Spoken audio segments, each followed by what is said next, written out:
Gracias.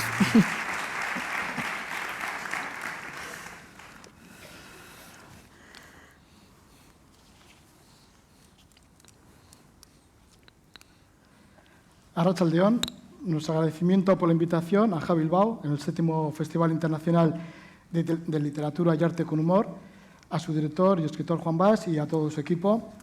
Y bueno, pues tengo el gran gusto y honor de presentaros a dos grandes periodistas y viajeros con una amplia carrera, testigos de la historia de nuestro mundo en los últimos 40 años.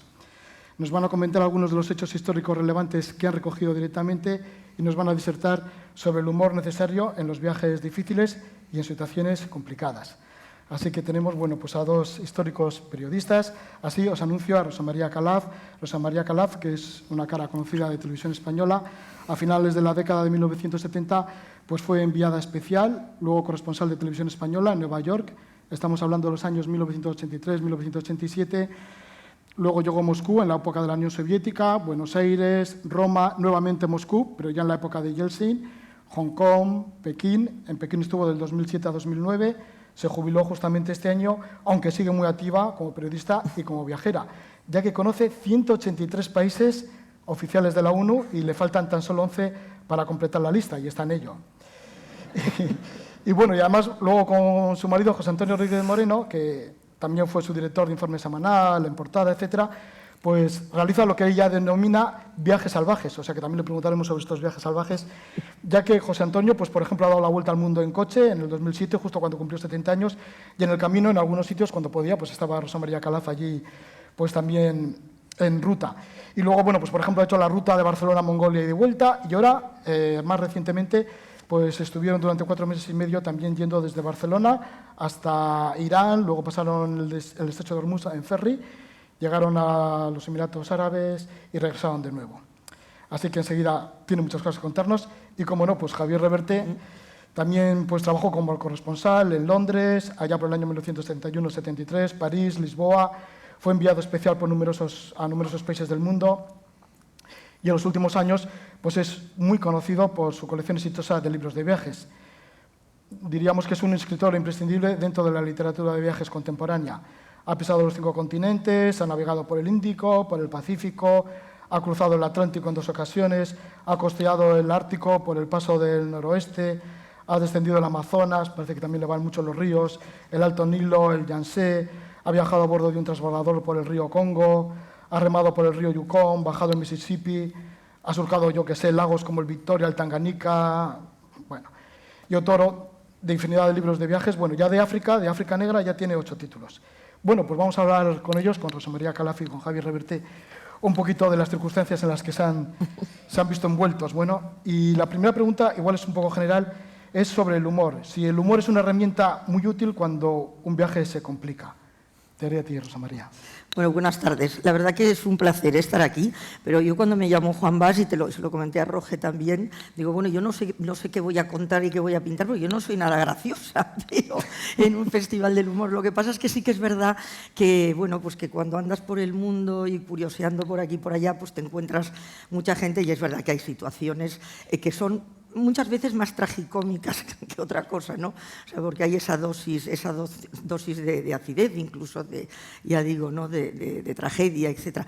Pero sí que es verdad que sirve muchísimo, porque efectivamente hay momentos, el humor hasta, pues exorciza un poco muchas veces, ¿no? Desdramatiza, ¿no? Y sobre todo cuando lo utilizan o lo emplean esas personas a las que le están pasando cosas terribles y que ves que, sin embargo, pues también siguen adelante precisamente pues buscando una sonrisa, ¿no? Y sí, creo que, en fin, que es importante el sentido del humor, aunque en este país no tenemos mucho, sobre todo nuestras autoridades, ¿no? O sea, porque no sé si recuerdan unos programas de televisión, es que estaba yo haciendo memoria esta tarde, ¿no? Un poco, había un programa inglés que se llamaba Spitting Image, que eran, pues, en fin, reproducían cada semana, y se hizo aquí, lo que no sé es cómo se llamó, era como un poco lo del guiñol, o sea, reproducía pues, situaciones más o menos relacionadas informativamente con los personajes de la actualidad, pero en lo que daba títere con cabeza, ¿no? Y se intentó hacer aquí, pero no se pudo, porque claro, hubo una reunión que duró casi una semana intentando ver qué es lo que se podía decir y lo que no se podía decir, ¿no? De nuestros políticos, de la Casa Real, entonces resultaba que es que no se podía hablar, pues por supuesto para la Casa Real no se podía hablar del Papa, no se podía hablar, entonces realmente pues tuvieron que decidir que no se podía hacer, ¿no? No tenía ninguna gracia. De todas formas, Javier, en los viajes sí que salta el humor de repente, ¿no? Como igual salta la sorpresa. Si no te lo temas con carcajadas o con alegría, fíjate, ¿no? Yo tengo la idea, y por eso me parece que es un festival estupendo, la idea de Juan Bas me parece estupenda, porque sin humor no se puede andar ni un metro en la vida, porque la vida es un desastre, y todo lo tenemos comprobado. Cada uno de nosotros que estamos aquí, los 300, 400 y pico, y los que estamos aquí sentados aquí arriba, sabemos que la vida en general es un desastre, y que todo lo que nos propone como una maravilla rosa sale generalmente del revés. Entonces, eso si no lo arreglas con humor, ¿con qué otra cosa lo arreglas? El fatalismo es fácil, está a la puerta de la esquina, está en nuestra mano. En cambio, sin embargo, el hecho de tomarse la vida en broma y sobre todo tomarse a sí mismo en broma, tomarse a uno mismo en broma, es un aprendizaje que lleva tiempo, pero que es muy útil. Y yo siempre digo lo mismo. Digo, si aprendes a reírte de ti mismo, tienes tema para toda la vida. Hasta que te mueres, joder. Y la verdad es que pasarse la vida riendo es mucho mejor que pasarse la vida llorando, cuando estamos tan acostumbrados a ver alrededor gente que te está llorando todo el día encima. Esos matrimonios, por ejemplo, que nos encontramos, donde uno es un quejica y todo el día llorándote en el hombro, y qué mal lo paso, fíjate como el mundo que me merezco, y sin embargo el mundo no me da lo que me merezco. Estar casados con personas así debe ser horroroso. No digo que a alguno de ustedes les pase, evidentemente que no, pero suele ser bastante frecuente, ¿no? Entonces, yo el humor lo veo como un salvavidas, una especie de salvavidas, y en lo que es nuestro oficio, el oficio de viajar, el oficio de escribir de viajes, el oficio de hablar de viajes, el oficio periodístico, el oficio literario, creo que además supone otro elemento también para reflexionar sobre él, y es que el humor te asalta. El humor se parece en eso mucho al amor. El amor no lo provocas, el amor no es una cosa de pronto ves una chica o un chico y dices, mira qué guapo es, se va a enamorar de mí. No, ¿se va a enamorar de ti o no? Lo más probable es que no, evidentemente.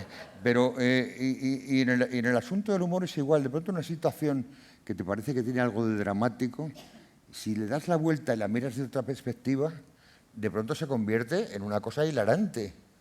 A mí eso me ha pasado muchísimo en los viajes. Tú has hablado antes has dicho algo de los reyes o de algo real.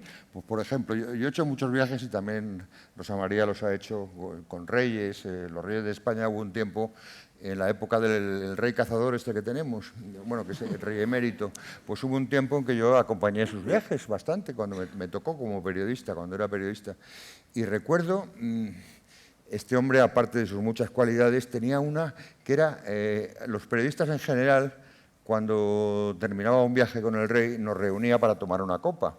Y nos invitaba a una copa a los periodistas para agradecernos solemnemente haberle acompañado, haber sido tan cálidos, no habernos metido con él, evidentemente no podía meterse nadie, claro, y todo eso, muy simpático. Tal. Y entonces yo me acuerdo una vez en un viaje de estos que me aparté un poco con un diplomático charlando, era la copa que nos daba al final del viaje en un palacio, y de pronto le veo que empieza a mirar a la reina, empieza a regatearla, empieza a arrimarse a los periodistas, a las periodistas, y coge con la mano cacho de culo de una periodista, pero apretando bien. Luego se va para otra y coge cacho culo, apretando bien. Las dos eran amigas mías, ¿no? Y yo le decía al diplomático, oye, ¿esto qué pasa? Y decía el diplomático, no, estas cosas es que el rey es así. Claro, yo luego me fui a mis amigas las periodistas, que por cierto eran muy delgaditas y las pobres les debía hacer daño de verdad y dejarles marca, ¿no? Y entonces les dije, oye, ¿qué os ha...? Y dice, hombre, es que es el rey. Digo, no, ¿qué coño va a ser el rey? Lo que pasa es que luego llegáis a las amigas y decís, me ha tocado el culo el rey. En fin, y esas situaciones te asaltan de pronto en los viajes, las situaciones hilarantes, ¿no? Tú no las esperas. Tú estás diciendo, el rey está muy bien en su discurso, escrito por 20 manos, por supuesto. Qué mentalidad del rey, pero sin embargo lo que iba al tío era tocar el culo, ¿no? Pues realmente, porque por ejemplo en los viajes con Yeltsin había que estar pegada a la pared, porque como no te descuidaras, o sea, era tremendo, ¿no? Eso cuando no estaba borracho, porque no estaba borracho cuando hacía eso, ¿eh? Porque cuando estaba borracho, pues entonces ya ni siquiera podía salir. O sea, sí que es verdad que realmente te ocurren cosas tremendas, pero yo con eso de un viaje, lo que sí recuerdo con pavor era cuando en los viajes de Aznar, en los que terminaba queriendo contar chistes. Que por lo visto hay que explicárselos. Por eso digo, o sea que eso era realmente... ¿Y los viajes con el Papa? Porque también te ha tocado con el Papa. Sí, bueno, con el Papa Juan Pablo II, realmente, claro, los viajes con el Papa tienes muy poca relación, ¿no? Nosotros lo que siempre comentábamos, porque casi nadie sabe, es que viajar en el avión del Papa es carísimo, ¿no? Porque cada periodista tienes que pagar y si calculas, claro, en fin, lo que estás pagando, pues si vas por libre, realmente te sale bastante más barato. Lo que es verdad que tienes menos probabilidades de poder seguirle, en el caso sobre todo de Juan Pablo II, que no paraba y saltaba de un lado para otro, que era imposible que hubiera vuelos que hicieran todo eso. Pero entonces lo que siempre decíamos es que, claro, que como íbamos en la parte de atrás, los periodistas, y luego pues, la parte de adelante, el Papa, y luego el séquito, ¿no? Y en el séquito iban un montón de cardenales. Y entonces siempre pensábamos y comentábamos que es que nos tocaba a 2,5 cardenales por cabeza, que estábamos pagando cada uno de nosotros, ¿no? Pero el Papa no tocaba, ¿no? No, Sí, no, pero la verdad que no, lo también curioso, por ejemplo, de los viajes del Papa es que los vaticanistas, o sea, los periodistas que siguen habitualmente al Papa y que hacen la información del Vaticano en los periódicos italianos, que llevan toda la vida y, en fin, saben todo, pues como tienes los textos de lo que va a decir antes de que lo diga, pues ya se hacen sus crónicas, ¿no? Y se preparan ya pues todo lo de mañana antes de que pase, ¿no? Con lo cual así cuando llegan a los sitios se pueden ir por ahí a tomar copas o hacer algo, ¿no? Pero claro, los que en fin, eres más nuevo y crees que eso no hay que hacerlo y tal, pues no, vas apurando a la última hora. Y en una ocasión, cuando ya estaba el Papa Juan Pablo II bastante debilucho y mal, bueno, pues estuvimos en Camerún y estaba realmente, en fin, su salud pues estaba muy debilitada, ¿no? Y yo había quedado porque el nuncio era español en Camerún, en Duala. Y entonces me había quedado con el nuncio después de todos los actos por la noche, pues para que me hablara y me contara, etc. Llegué a la residencia del nuncio y cuando llego me dicen, no puede entrar todavía porque el Papa no se ha acostado. O sea, y está pues todavía hablando con el nuncio y tal. Bueno, la cuestión es que me quedo ahí en la puerta con el cámara y de repente se abre la puerta y aparece el Papa, que se iba a dar una vuelta por el jardín. Y entonces le saludo, me saludan y empieza a hablarme, me dice, española. Y entonces me empieza a explicar, caminando por el jardín, que ese nuncio español era el que le daba las clases de español y con el que practicaba antes de enviarle como nuncio. Es decir, el Papa eran las 11 de la noche, se había zumbado no sé cuántos actos religiosos, un par de misas, yo qué sé cuántas cosas, y habíamos llegado por la mañana y estaba como una rosa en ese momento. Cuando llego al hotel, pues les digo, ¿no?, a mis compañeros, oye, pues me ha pasado esto y estás tú. Y entonces me dicen, no me fastidies, que ya tenemos la crónica escrita diciendo que está hecho un asco. O sea que así van las cosas. Bueno, y en estos viajes oficiales, pues aparte del Papa, el Rey y demás, Aznar y etcétera, también te ha tocado el Reagan y Menem. Menem era muy folclórico, Argentina. efectivamente. El presidente Menem argentino pues, necesitaba siempre estar acompañado, ¿no?, de una corte y entonces pues, se llevaba la mitad del farandulerío bonaerense, que casi todos pues, era gente que él admiraba y que le gustaban y tal. Y entonces, bueno, pues claro, era tratar de hacer un plano, ¿no?, del presidente en el avión o algo así, era prácticamente imposible, porque es que no sabía si estaba en un vodevil o dónde demonios estaba, ¿no?, porque era todo un personal francamente extraño alrededor, ¿no? Y con Reagan, bueno, Reagan lo que tenía era que los viajes norteamericanos estamos hablando de los años 80, donde eso aquí todavía no se hacía, ahora ya se hace en todas partes, eran muy minutados, estaba todo previsto y entonces, pues claro, eso te sorprendía mucho, ¿no? Y te daban un cuadernito donde tenías todo, donde tenías que colocarte en cada acto, etcétera. Pero hasta el punto de que te marcaban por dónde estaba el sol para que las cámaras que no estuvieran en contra del sol, etcétera. O sea, que era... Y entonces todo parecía que era como muy espontáneo, ¿no? Porque él avanzaba y se acercaba como que se le acababa de ocurrir que iba a hablar un poco contigo y tal y cual, y estaba absolutamente todo programado, como si fuera un guión de una peli, ¿no? Y luego con Reagan el problema era que había que tener siempre, bueno, pues estar muy alerta porque como metía patas continuamente, pues claro, a veces era difícil si estabas cubriendo, yo qué sé, por ejemplo, recuerdo una defensa de los presupuestos en el Congreso, que había, en fin, un gran debate y mucho problema para que se los pasaran, y de repente estábamos ahí todos muy serios y estábamos haciendo, lógicamente, una crónica en serio, ¿no? Y de repente empieza diciendo, tal, los presupuestos, esto, lo otro, y entonces se para y se dice, y alégrenme el día, que es una frase de Harry el Sucio, no sé si de la película, ¿no? Entonces, bueno, pues tenías que jugar un poco con todo eso. No, pero lo malo, fíjate, de los viajes, voy a volver otra vez con el rey emérito. Sí, sí. Ustedes perdonen, pero con Reagan no he ido de viaje, he ido con Giscard d'Estaing y otra gente, y con el rey emérito. Es que él quería ser gracioso, porque realmente es un rey que ha querido ser gracioso siempre, chabacano, ¿no? Así, directo, chabacano era lo que ¿no? solían Una cosa decir, así, ¿no? española, tal, muy castiza, tal. Y me acuerdo una vez que fuimos a China, de donde podemos hablar luego un rato, fuimos a China a un viaje de periodistas en el año 79, 78. Fue el primer viaje que hubo de periodistas a China, españoles, siguiendo a un rey, el primero, luego otro, ¿no? Y fue el primer viaje que hizo un dirigente europeo después de los viajes que había hecho Nixon y no sé si algún otro más. Fue en el 79, fue de los primeros, ¿no? Y entonces, bueno, en ese viaje iba el rey, su séquito, en un avión, en el avión real, y luego iba en un avión con 150 periodistas, porque se habían apuntado no solamente los cronistas que iban a cubrir el viaje, entre los que yo iba como cronista, sino los directores de los periódicos, las señoras de los directores de los periódicos, porque iban como fotógrafas. Bueno, se había apuntado un montón de gente, ¿no? Un montón de gente porque era un chollo, era barato, pagaba una parte la zarzuela o no sé qué historia, y todo el mundo iba a ver China, la China maravillosa, del posmaoísmo, pero casi inmediato, ¿no? Y entonces, este rey que quería ser gracioso, y bueno, por lo visto lo era, y en un momento determinado estábamos en la boca del Yangtze en Shanghái, un poquito antes, no termina en Shanghái, pero un poquito antes un poquito después, perdón, el Yangtze, y fuimos a dar una vuelta y entonces el rey se acerca a varios periodistas y así en su plan, como era él de campechano y tal, y de llanote, dice, oye, vosotros desde que estáis aquí, ¿qué tal os va en el tema? Y nosotros, claro, nos quedamos un poco alucinados y dice, es que yo con la reina no me como una rosca. Yo creo que nos deben estar echando bromuro. Porque el bromuro, no sé, aquí sois gente bastante joven, en general, era lo contrario de la Viagra.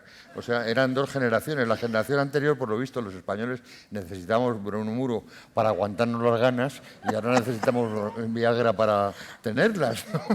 Debe ser que el mundo ha cambiado bastante, ¿no? Y entonces nos decía eso el rey y claro, a uno se le ocurrió decirle, Su Majestad, es que nosotros venimos en la reina, venimos en su señora. Y entonces el tío miró bastante mal, ¿no? Era muy gracioso este rey, sí. Sí. Mira, ya que has nombrado China, ¿no? Los dos tenéis bastantes experiencias ahí en China, de ese viaje que realizaste Javier Reverte, pues que era ya la época de la Revolución de Mao, bueno, ya los últimos coletazos, y sin embargo vuelves recientemente y creas un nuevo libro con el título de Un verano chino, que tiene bastante humor, porque, por ejemplo, aparece un personaje que es Xiao Jinshuan. Jinshuan, sí. Sí, que era la guía vuestra y que era un personaje bastante curioso. Sí. Y parece que os lo pasasteis bastante bien, ¿no? Que te reíste mucho en ese viaje. Bueno, me reí mucho en ese viaje porque fue un viaje con un buen amigo, un amigo catalán, un íntimo amigo mío, nacionalista catalán. Yo no soy nacionalista, yo no soy nada, ¿no? Pero, iba con su barretina y millonario. Y entonces nos fuimos los dos y él contrató una intérprete una intérprete que era una chica que había estudiado en el Camino de Santiago un poco de español, sabía bastante español, pero sabía sobre todo argot. Y decía cosas como, mi país es feo de cojones. Y nosotros nos dejaba alucinar. O el primer día, según llegamos, era muy chiquitina, muy bajita, parecía un chico. Nos esperaba con la camiseta de la Roja, de la selección española, ahí, muy alegre, tal, muy feuchilla, tal. Y nos dice, yo soy bollera. Y entonces, claro, mi amigo y yo decíamos que habrá visto en nosotros alguna intención. Bueno, mi amigo, el millonario catalán, que mide 1,90 m y tantos, es enormemente grande, esta día a medir 1,50 m, él tiene 62 años y ella tendrá 30, se enrollaron. En serio, ¿eh? Y entonces, mi libro no es más que una historia de amor entre ellos, una historia de amor que transcurre en un país horroroso, lo conoce mucho mejor que yo, Rosa María, y ahora os hablará de él, que es un país horroroso que es China, un país que detesto, absolutamente, un país que es insoportablemente sucio, insoportablemente feo, insoportable lleno de gente absolutamente antipática, no sé, yo no encontré a nadie simpático. Me acuerdo además que hay un desprecio tal a la naturaleza. Os cuento una anécdota nada más y te dejo paso para hablar de China, ¿no? Que es, en un momento iba navegando el río Yangtze en unos barcos populares que hay entre dos ciudades en mitad del río, y todo lleno de suciedad, un río que flotaban, no sé, muebles, flotaba porquería de color marrón, una cosa absolutamente sucia, contaminada. Y entonces de pronto veo una señora que está en la cubierta está barriendo con un esmero, así un esmero muy chino, muy oriental, ¿no? Barriendo todo, metiendo en una bolsita, todo, mete la bolsita y ya cuando le deja toda limpia toda la cubierta, ata la bolsita y al río. La tira. Entonces dije, bueno, esto es China, claro. No. No, eso es China, efectivamente, porque es el espacio donde estás tú, ¿no? O sea, todo lo demás, pues en fin, no importa, ¿no? Yo realmente es verdad que China a mí tampoco no es un país que me guste. Es verdad que hay, bueno, pues en fin, hay de todo, y como hay tantos, o sea, pues realmente encuentras de todo, ¿no? Pero sí que es difícil conectar con ellos. En el humor, por ejemplo, pues la verdad que no hace ninguna gracia, nada. Y es que lo que ocurre, es verdad que el humor es muy generalmente local, ¿no? O sea, tiene que ver, o sea, hay cosas más o menos, en fin, referencias universales que nos pueden hacer casi gracia a todo el mundo, pero digamos que efectivamente cosas que hacen gracia aquí pues no hacen en Estados Unidos o al revés. Pero en China realmente casi nada de lo que nosotros podamos decir les hace gracia y casi nada de lo que ellos hacen nos hace gracia, pues en el terreno del humor, ¿no? Porque además es un humor muy inocente, o sea, como muy infantil, porque como tienen esa obsesión de no perder la cara, como dicen ellos, ¿no? O sea, que hay que tener mucho cuidado de no ofender en absoluto, de que no se puede hablar pues de rifirrafes de pareja porque eso es muy personal, o no se puede hablar, no se pueden hacer chistes de economía porque es muy deprimente. Tienen razón, pero por eso mismo, ¿no? O sea, por lo mejor para lo que decíamos antes, ¿no? Para no deprimirse. No se pueden hacer, los gestos son tremendos, porque hacer gestos se considera muy grosero y además tenemos gestos que se interpretan muy distinto, ¿no? Y además todo su humor tiene que ver con los equívocos lingüísticos, porque como tienen ese idioma tan endiablado, ¿no? Que siempre recuerdo que el consejero comercial, que estaba el pobre hasta los pelos de intentar hacer contratos y que no había manera de entenderse y que no había manera de progresar, siempre me decía, es que claro, con este idioma es imposible que tengan en la cabeza nada más, o sea, tienen solo el disco duro del idioma, o sea, para ser capaces de hablar esto, ¿no? Y entonces, pues claro, cualquier cambio de tono, pues puedes estar llamándole caballo a tu madre, porque es lo mismo, una cosa es ma y la otra es ma. O sea que eso, y es muy difícil Y lo que decías en la comida, cuando hemos estado comiendo, hablabas mucho de que preguntan, como los niños, directamente te preguntan. Sí, que te ven y te dicen, uff, pero qué horrible estás hoy, ¿no? Te quedas eso, o ¿cuántos años tienes? Todos, en fin, esas preguntas que normalmente pues uno intenta no hacer a alguien que no conoce de nada, ¿no?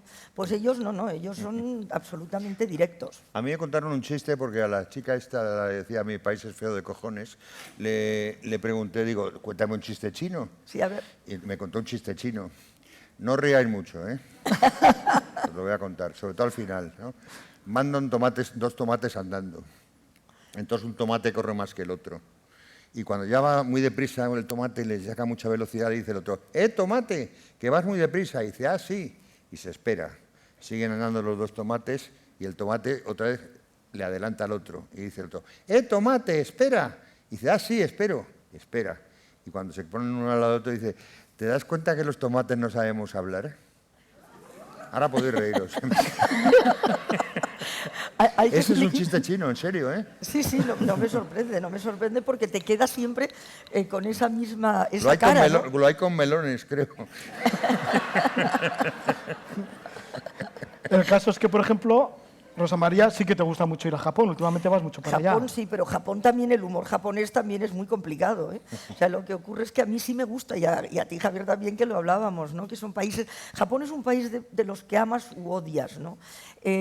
Pero son muy curiosos, porque realmente hacen cosas... Claro, es una cultura tan opuesta que cualquier cosa que hagan te resulta graciosa, ¿no? Porque dices, pero bueno, ¿qué están haciendo esta gente, no? Y no sé, por ejemplo, ahora como están con el tema, es un país extraordinariamente machista, ¿no? Pero, vamos, sin ninguna duda, de los países desarrollados, pues está por la cola y está por detrás de países africanos, etcétera, en el índice de condición femenina y todo esto. Entonces, se han dado cuenta hace un par de años ya, o 3, vamos, en el 2013, el gobierno de que o incorpora a las mujeres al mundo, en fin, a la sociedad, como dicen ellos, para que brille, porque como siempre le tienen que apostillar algo poético, entonces a la resolución oficial, o sea, que es una normativa, ¿no? que aprobó el gobierno, la normativa es esto, ¿no? Incorporar a la mujer a la sociedad, y entonces debajo pone entre paréntesis para que brille la sociedad. Entonces se han dado cuenta que tienen que contar, porque si no, pues se va a quedar hacia atrás, etc. Y entonces han empezado a montar todo tipo de campañas para convencer a la gente de que, a los padres sobre todo, ¿no? Padres hombres, de que, en fin, que ocuparse de los niños pues no está mal, ¿no? Porque realmente no se ocupan. Yo hice un reportaje en una ocasión para relatar esto en una escuela y luego en el primer curso de universidad, y en el de universidad nadie de la clase había jugado jamás con su padre. En el colegio, que era un poquito más jóvenes, pues había 2 o 3 a los que un par de veces, ¿no?, habían jugado con su padre. Entonces ahora han creado en Tokio un parque que se llama Papa Park. O sea, para que los padres lleven a sus niños y no se sientan raros yendo con su niño. El alcalde de Tokio ahora pues aparece continuamente, hace un acto público y al cabo de 5 minutos sale acompañando a sus niños al cole, ¿no? Y luego, por ejemplo, en la universidad pues montan cosas como, claro que a ti te parece realmente cómico, ¿no?, todo eso, pero ellos se lo toman absolutamente en serio. Tienen una organización para que los estudiantes, chicos y chicas, puedan hacer como, bueno, una especie de trabajo voluntario en casas, ¿no?, de parejas, en las que los dos trabajan, el hombre y la mujer, para que vean que es posible. O sea, que puede haber una familia en la que los dos trabajen. Así que, bueno, hay cosas muy, muy, muy curiosas en Japón. Países al contrario, que son muy divertidos. Por ejemplo, habéis comentado que los chinos no se ríen de la economía. Fíjate, Cuba, que se ríe de todo, ¿no?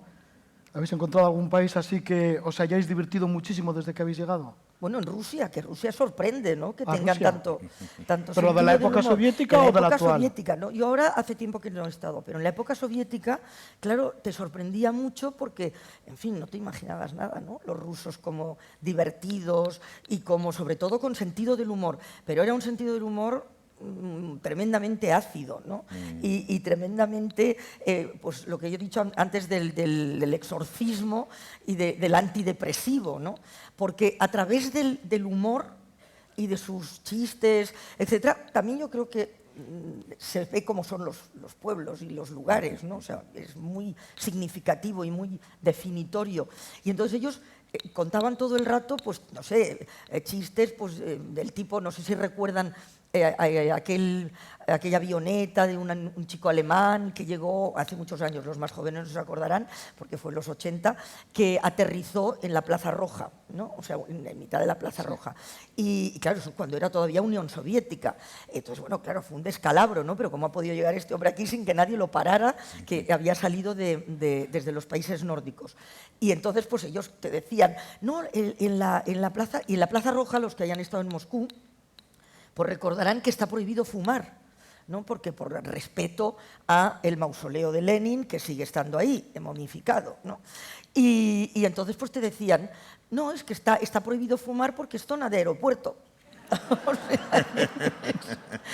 O de repente, pues, el coche que llega, un turista va en un coche a emprender ruta de carretera, asaltos por los baches, porque estaban las carreteras en unas condiciones infames, y entonces el turista pregunta, ¿pero cómo no avisan de que las carreteras, este tramo de carretera y todo esto está tan mal, ¿no?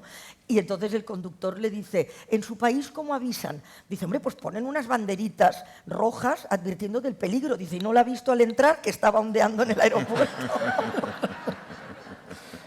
Entonces era un poco este tipo de humor, ¿no? Yo en Rusia me acuerdo que yo no la conozco tanto como tú, yo la conozco muy poquito, ¿no? Estuve en la zona de, sobre todo, Uzbekistán y más que otra cosa en Asia, ¿no? Y en Moscú, por supuesto. Y recuerdo que en Moscú, los que ya están en Moscú, había las famosas torres Stalin, ¿no?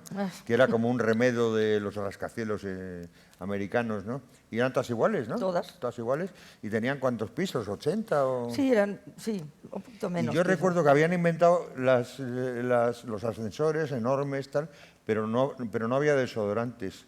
Y subir 80 plantas y desodorantes en Moscú. Yo recuerdo que salía gatas de los aeropuertos. ¿Tú te acuerdas cómo olían el sobaco ruso? Sí, la verdad que era tremendo. De todas maneras, en su descargo tengo que decir que claro, pobre gentes que vivían, les tenían adjudicados 7 metros por persona en los apartamentos. Y entonces, claro, vivían normalmente familias, porque solían ser padres, un par de hijos y los abuelos, ¿no? O sea, que a lo mejor vivían 6 personas, pero claro, no es que tuvieran 6 por 7, porque les habían correspondido 14 cuando se casaron, y luego en todo caso, a lo mejor al cabo de 5 años o 6 les daban 7 más, vamos, vivían hacinados y no tenían tampoco mucha posibilidad de comprarse ropa ni de lavarse, pero era espantoso realmente. Era espantoso. Sí, era una mezcla de col, sí. vodka, tabacazo, era tremendo. No sé, el sobaco ruso era muy... Era realmente tremendo, sí, horrible. Una de las anécdotas también que suelo contar, porque precisamente al hilo de esto, porque claro, siempre esa idea que teníamos de que los hombres eslavos eran una cosa guapísima y tal, ¿no? Y entonces, claro, cuando llegué allí para abrir la oficina, claro, había había nula información del interior. En aquel momento todavía era Unión Soviética, aunque había empezaba Gorbachov, etcétera, pero todavía no había, ni tampoco, en fin, la profusión de imágenes y de accesos el que es ahora, ¿no? Y entonces, enseguida, cuando llamaba a Madrid, pues mis compañeras me decían, ¿no? Oye, ¿qué tal? Los rusos y tal.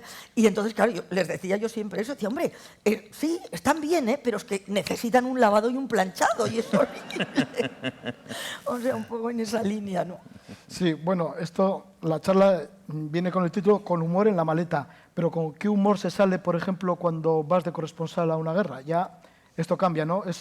Hay situaciones inclusive un tanto tragicómicas. Bueno, igual, por buscarle alguna gota de humor a yo todo no esto. soy especialista en eso que llaman el periodismo de guerra. He estado en 2 o 3 porque me tocó y porque quería tener la experiencia de saber lo que es una guerra, ¿no? Pero no soy el especialista ese que se pone una chaqueta de pescador de truchas, que no sé qué se pone en los bolsillos, porque tanto bolsillo para llevar una pluma, pero y no me gusta ni siquiera tampoco demasiado la imagen del periodista de guerra. Me gusta bastante poco porque a las guerras, la guerra es una cosa horrorosa. Es lo peor que yo he visto en mi vida. No hay nada peor, y tú también las has visto en Chechenia. No tiene ninguna gracia. No hay nada que tenga gracia en una guerra. Y la imagen de algunos periodistas, no todos, porque hay algunos que realmente son son gente estupenda que va a contar el dolor de la gente y se juega la vida, como nuestro viejo amigo Manolo Guineche y otros, pero hay otros que no, que van a hacer la imagen de hacerse la foto delante de un muerto y, bueno, y luego sacarlo en un escaparate. Pero eso crea situaciones a veces que son realmente que te mueres de risa, por decirlo de alguna manera, tragicómica. Yo recuerdo, lo traigo aquí subrayado para leeroslo, recuerdo que estuve una vez en Bosnia, en la guerra de Bosnia, y entré en Sarajevo con un coche. Entrar en Sarajevo con un coche pues era bastante peligroso, era jugártela, era una situación definitivamente muy dura, ¿no? Pero la gente pues iba a esas guerras y luego contaba unas películas, mucha de esa gente, unas películas como Me han silbado las balas, tal. Entonces, simplemente me gustaría leeros un texto en el que viene cómo los ingleses, que suelen tener bastante sentido del humor, y cómo los ingleses en un momento determinado trataban el tema ante los periodistas que iban a Sarajevo, a cubrir a Sarajevo y a Bosnia en general la guerra, ¿no? Es un texto breve, no os voy a aburrir mucho, y dice simplemente: en el periodismo español siempre ha habido demasiado un Mr. War y los hay todavía.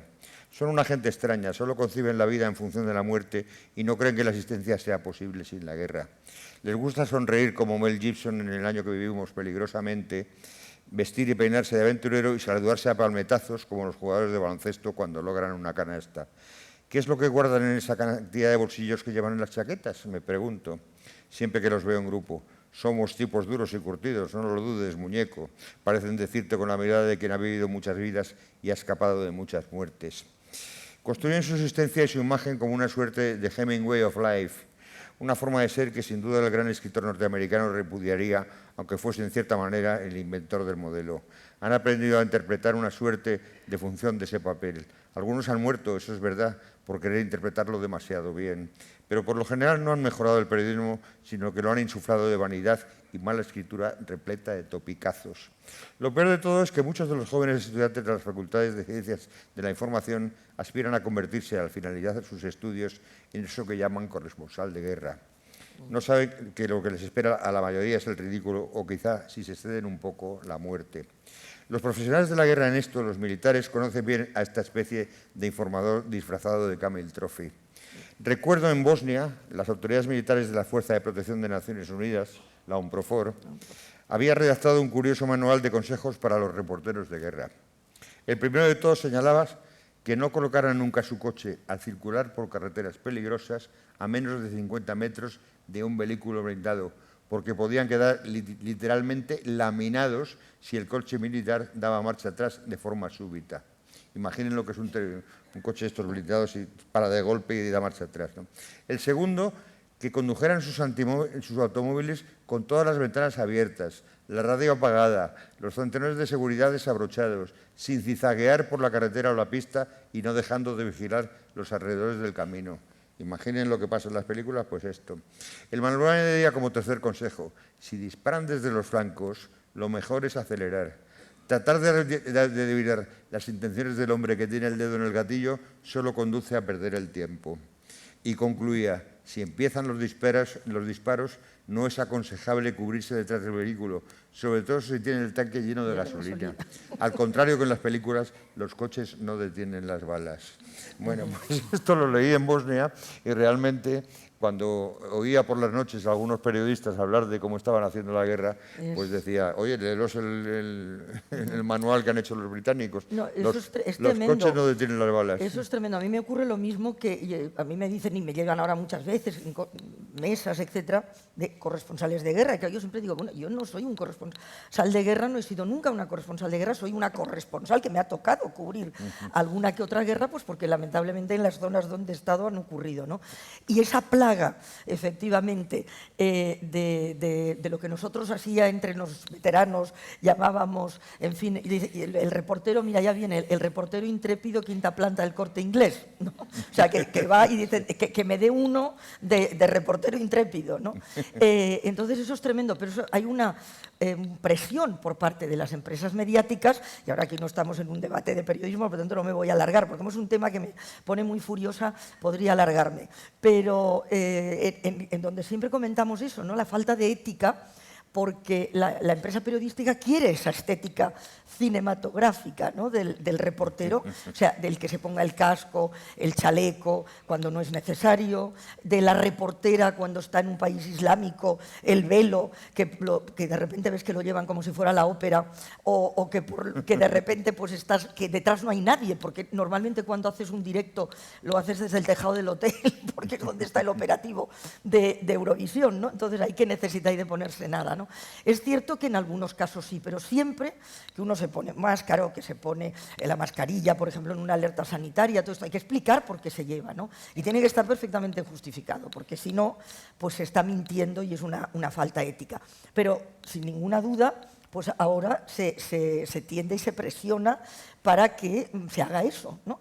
Y en realidad pues parece que cuenta más, ¿no? el aspecto y el decir estamos transmitiendo desde un sitio complicado, etcétera, que realmente saber lo que se está contando, ¿no? Y efectivamente las guerras realmente no tienen ninguna gracia, pero sí que es verdad que a veces se producen situaciones curiosas. No sé, yo recuerdo en el conflicto de Timor, que te contaba este mediodía. Timor Oriental. Timor sí. Oriental, no sé, sitúan una isla ahí al sur de Indonesia, que bueno, pues hubo una ocupación de muchos años, Indonesia, un referéndum, luego pues una violencia menor de la que se esperaba, afortunadamente, pero muy seria, que obligó a toda la ciudad, vamos, de toda la capital, que es pequeña, etcétera, a refugiarse en las montañas, ¿no? Y realmente los paramilitares quemaron absolutamente toda la ciudad, etcétera. Bueno, nosotros estuvimos ahí, nos evacuaron y regresamos, los 3 días después ya con los cascos azules de Naciones Unidas, que eran australianos, y la ciudad efectivamente estaba totalmente destruida, quemada, excepto el convento de las monjas. Y había una monja española, encantadora por cierto, bueno, monjas españolas hay en casi todas partes, y afortunadamente la verdad que suelen ser, en fin, muy acogedoras, ¿no? Y en ese caso concreto pues hubo 2 cosas graciosas, y era que, claro, toda la prensa estábamos en tiendas de campaña, pues aparcados ahí, acampados donde podíamos, ¿no? Pero nosotros íbamos a ver a las monjas y entonces nos dejaban ducharnos.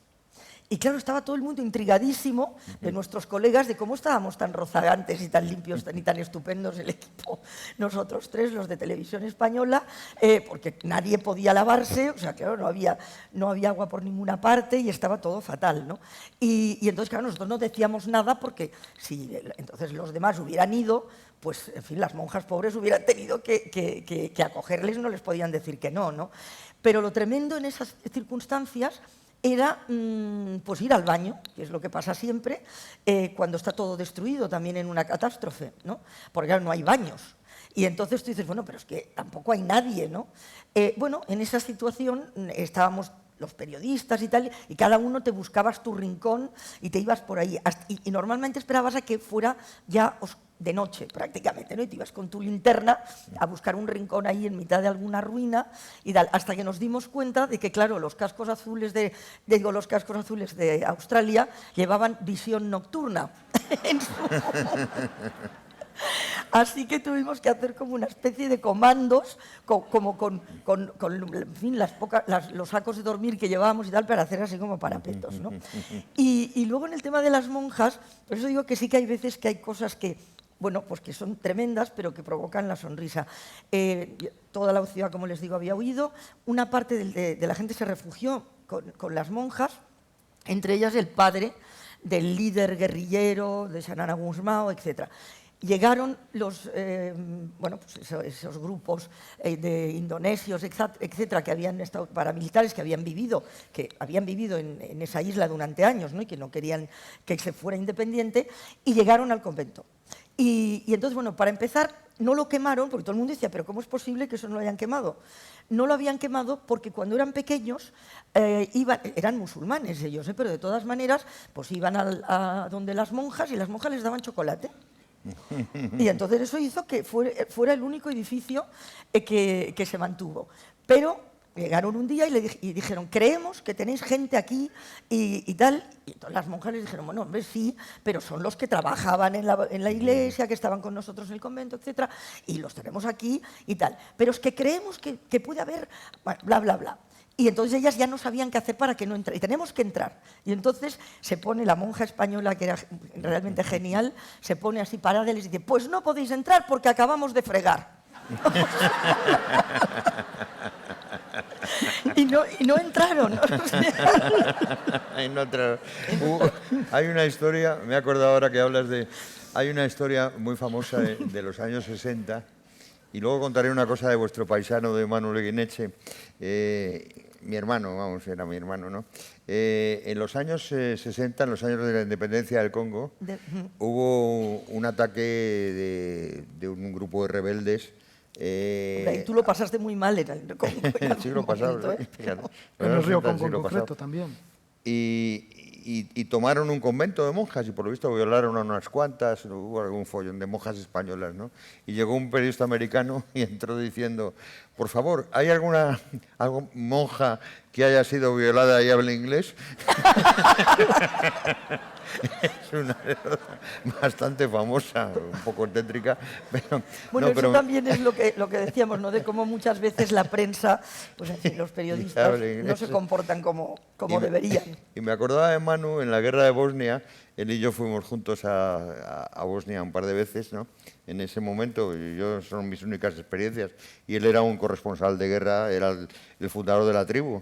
Era distinto a estos periodistas totalmente, de la Planta Quinta. Nada ¿no? que ver. No tenía nada que ver, ¿no? Y entonces Manu y yo íbamos un día por una carretera, habíamos ido desde Barcelona en coche y estábamos en Mostar.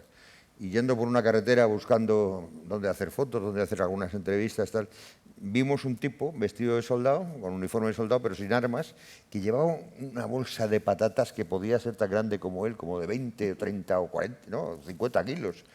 Un hombre ahí por una carretera en un poblado y dice, Manu, hombre, Manu era muy humano. Y dice, vamos a parar de echarle una mano. Digo, ¿tú crees? Digo, sí, venga, vamos a parar. Paramos. Y decimos, ¿dónde va usted? Más o menos nos entendimos, nos dijo, a Mostar, estábamos como a 10 kilómetros, ¿no?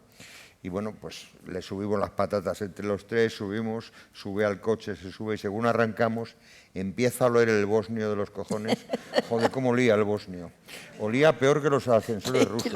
Olía, era una cosa, y Manu y yo abriendo las ventanas, tal, ya le dejamos en Mostar, 10 kilómetros después abrimos toda la ventana, bajamos las patatas, tal, y Manu se queda muy serio, seguimos andando. Dice, ya sé el título de la próxima crónica que voy a mandar. Digo, ¿cuál va a ser? Y dice, el perfume de la guerra. Bueno, tenía que ser genial no trabajar con Manu Leguineche, bueno, estar mano a mano los dos juntos. Tío estupendo, le conocimos mucho, tanto Rosa como yo, pero él y yo viajamos mucho y era un tipo, sobre todo aparte de sus cualidades humanas y periodísticas que son de sobra conocidas, tenía un gran sentido del humor. Y le gustaba mucho reírse. Manu y yo nos hemos reído. A Manu y a mí sobre todo nos unía el humor, porque de pronto nos entraba la risa en los viajes, la risa por cualquier idiotez, como este tipo de cosas, ¿no? Y podíamos estar riéndonos media hora. Él, por ejemplo, era un tipo muy tripero, como buen vasco, era muy tripero. Y según salíamos de España, me acuerdo, pasando por Italia, con el coche aquel, paró en una gasolina y llenó el capó del coche, que era un Seat Toledo, que tenía un capó enorme, el Seat Toledo enorme, y lo llenó de salchichones, de botellas de vino. Bueno, íbamos, claro, entramos en Bosnia, donde no había nada, y este, como era muy tripero, cada 2 por 3 le daba el hambre. Oye, échate a un lado de la carretera, que no nos vean, vamos a comer, nos echábamos una carretera, y yo decía, pero Manu, si la gente muriéndose de hambre y tú y yo poniéndose hasta las patas, total, al primer día sí, pero el segundo día empezó a repartir entre toda la gente que se encontraba y nos quedamos sin comida. Sin nada. Luego, por otro lado, aparte del humor que estamos hablando, también está con libros que tienes, por ejemplo, sobre Roma o sobre Grecia, sobre la belleza, la cuestión de quizá la alegría, ¿no? Al emocionarte ante tal belleza, pues ese espíritu también, ¿no? Eso que te mueve de felicidad, que te sientes alegre. ¿También habéis sentido eso? Digo, al contrario de las guerras, por ejemplo. Sí. No, hombre, por supuesto. No es que te mueras de risa, pero que te entra un fervor, un éxtasis. Cuando llegas a esos lugares que has leído de pequeño, no sé, yo recuerdo, por ejemplo, también es verdad que como pues ya tengo una edad, he podido ir a lugares donde no había, donde ahora está, en fin, hay hordas de turistas donde no había nadie. O sea, es decir, yo tengo una foto, por ejemplo, en el Taj Mahal, pero cuando entras, ¿no? Donde está la acequia aquella que llega hasta sola.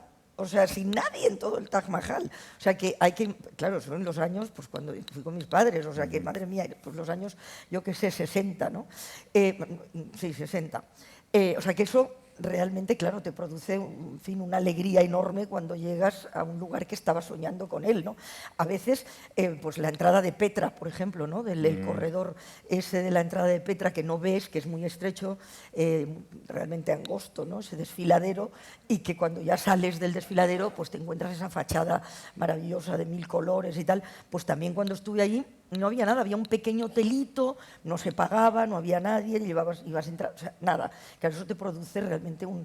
Puede ocurrir también al revés. Samarcanda, que por ejemplo yo toda la vida había estado soñando con Samarcanda y luego, pues en fin, los viajes, tal, pues cuando fui, sobre todo cuando era Unión Soviética todavía, estaba desastroso, ¿no? Realmente mal.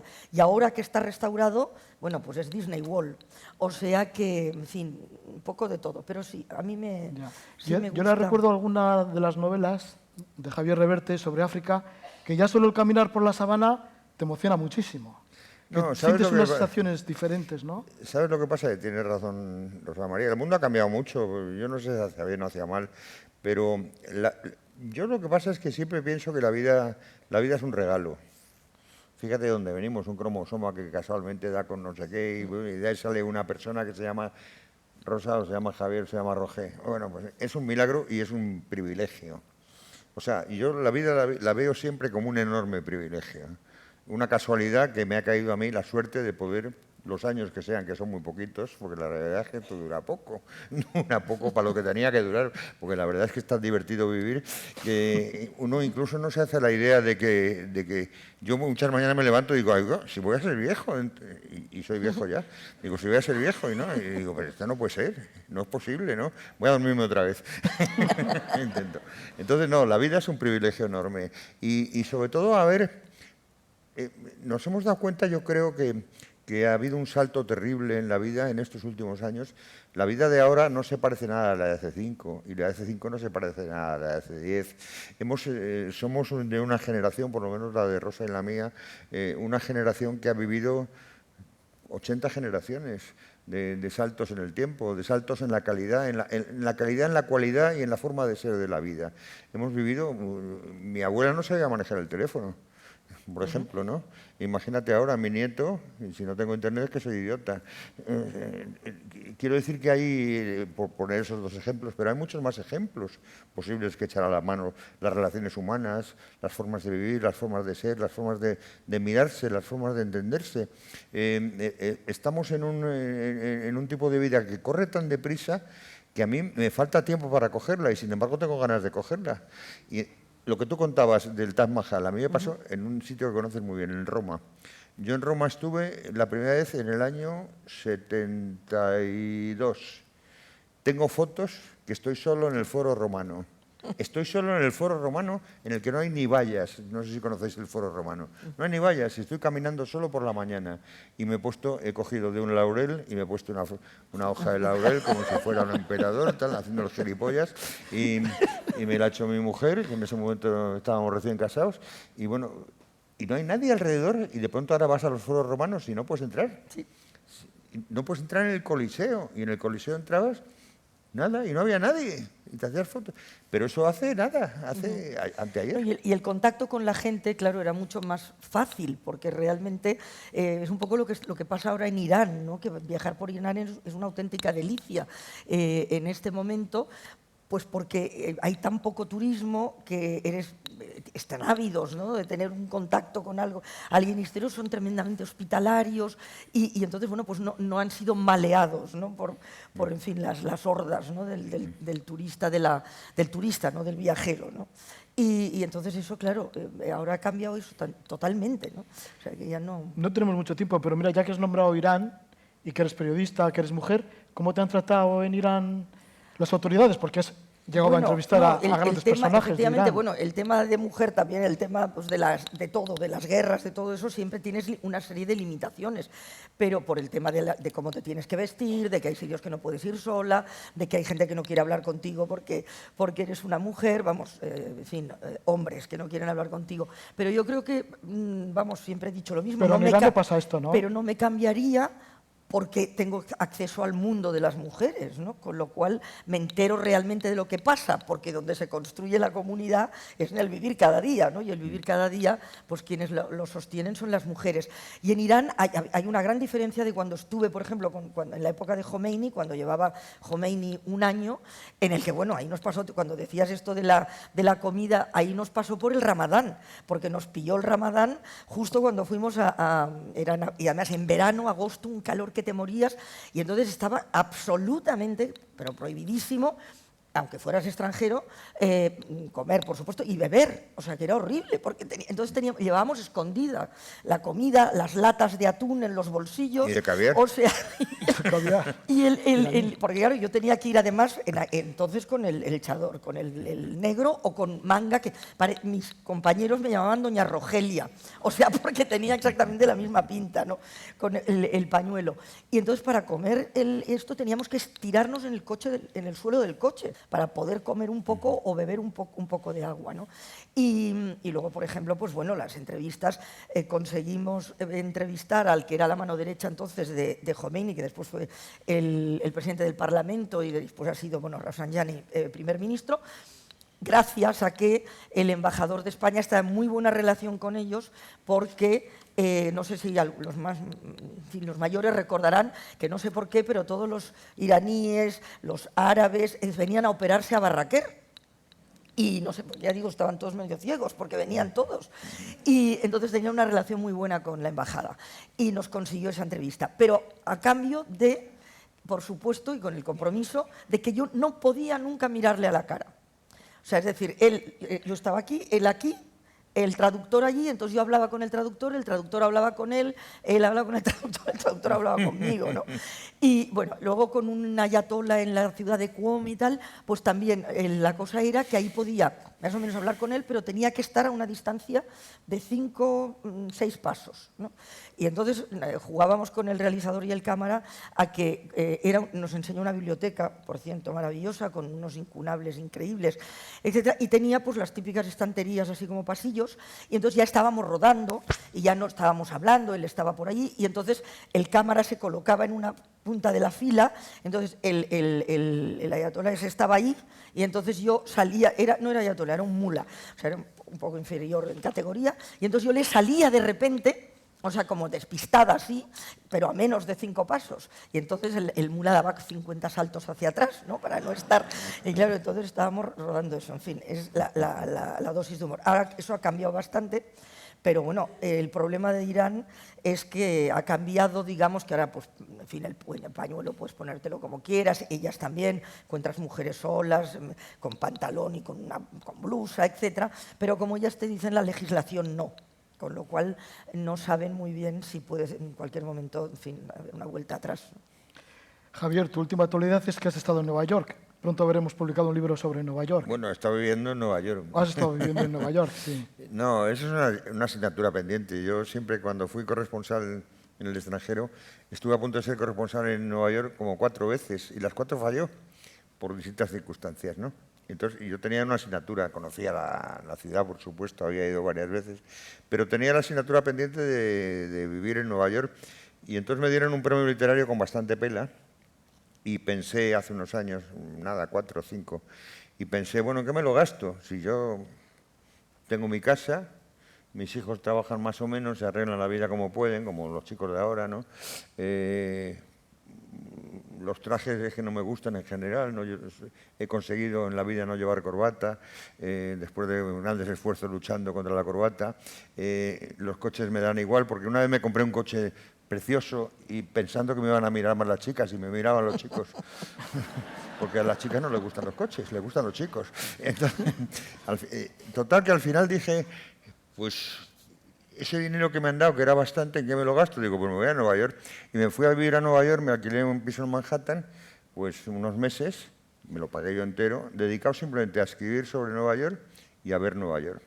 Entonces, bueno, fueron pocos meses, no son 3 años, pero los dediqué a Nueva York, con lo cual conozco Nueva York, pues yo creo que bastante bien.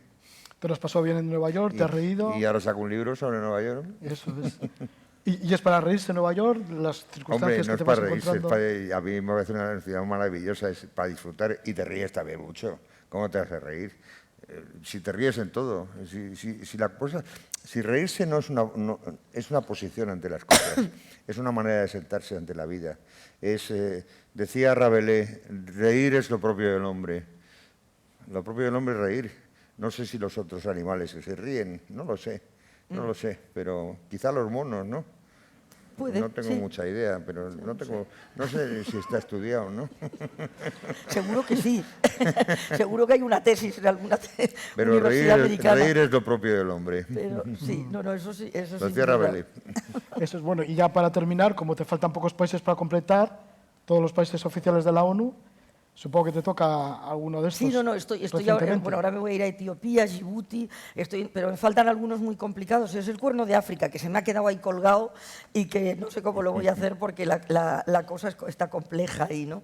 Pero lo que para mí ahora es fantástico es el poder viajar, pero sin prisa, ¿no? O sea, en fin, con esa calma y moverte por donde quieres y hacer tus propios... Yo digo, ahora mis viajes no tengo ningún tipo de plan, no tengo prácticamente ni siquiera solo intenciones, ¿no? De lo que quiero hacer y lo que quiero ver después de tantos años de haber sido pues como un médico de guardia, ¿no? Porque siempre era, pues, bueno, sobre todo los últimos años.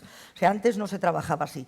Los últimos años eran terribles, ¿no? Porque tenías que estar saltando de un hecho a otro, en fin, sin pasar de no sé, yo siempre cuento, en una semana estuve hubo un terremoto en una ciudad de Indonesia y yo estaba en Barcelona porque fue justo, no recuerdo, era cerca de Navidad.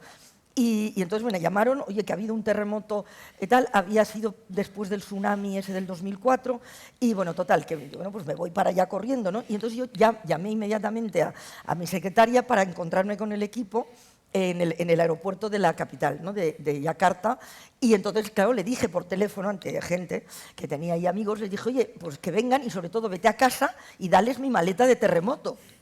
Entonces, porque efectivamente teníamos siempre una maleta preparada, ¿no? Porque no tienes tiempo. Bueno, llegamos tal, nada, eso fue un sábado, el lunes por la tarde, pues en fin, y aquello ya parecía que no había las suficientes víctimas y sobre todo no había víctimas blancas, ¿no? Y entonces necesitas muchas más para conseguir meter la pieza en el telediario. Y entonces, bueno, pues había habido en Timor, precisamente, una pequeña revuelta, después de todo eso que he contado antes, y que había sido el domingo. Y entonces, claro, me dicen en Madrid, bueno, pues mira, vete a Timor a ver cómo está eso. Entonces, claro, ¿qué hicimos?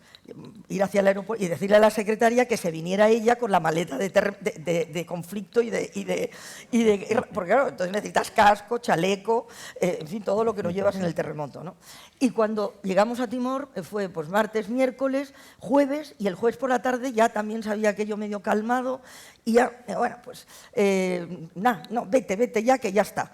Y entonces digo, bueno, pues me vuelvo a Hong Kong. Y entonces me dice, mira, no, porque como la reina ha ido a Tailandia, que es el cumpleaños del rey de Tailandia, dice, pues vete a Bangkok y entonces, pues bueno, cubre un poco lo de Tailandia. Total, que ya se pueden imaginar, la secretaria con la maleta de reina para Bangkok, ¿no? Porque no te puedes ir a cubrir la reina pues con el chaleco y las pastillas de potabilizar agua. Entonces, esa especie de ansiedad permanente, ¿no? de estar corriendo de un lado para otro, pues ahora es una gozada. Ya tienes un título para tus memorias. Vete a Timor. Vete a Timor. Y con la maleta con mucho humor, ¿no? Que no ocupa mucho y da mucha vida. Bueno, pues hasta aquí hemos llegado en esta conversación. Y si os parece, pues les damos un fuerte aplauso a nuestros grandes invitados.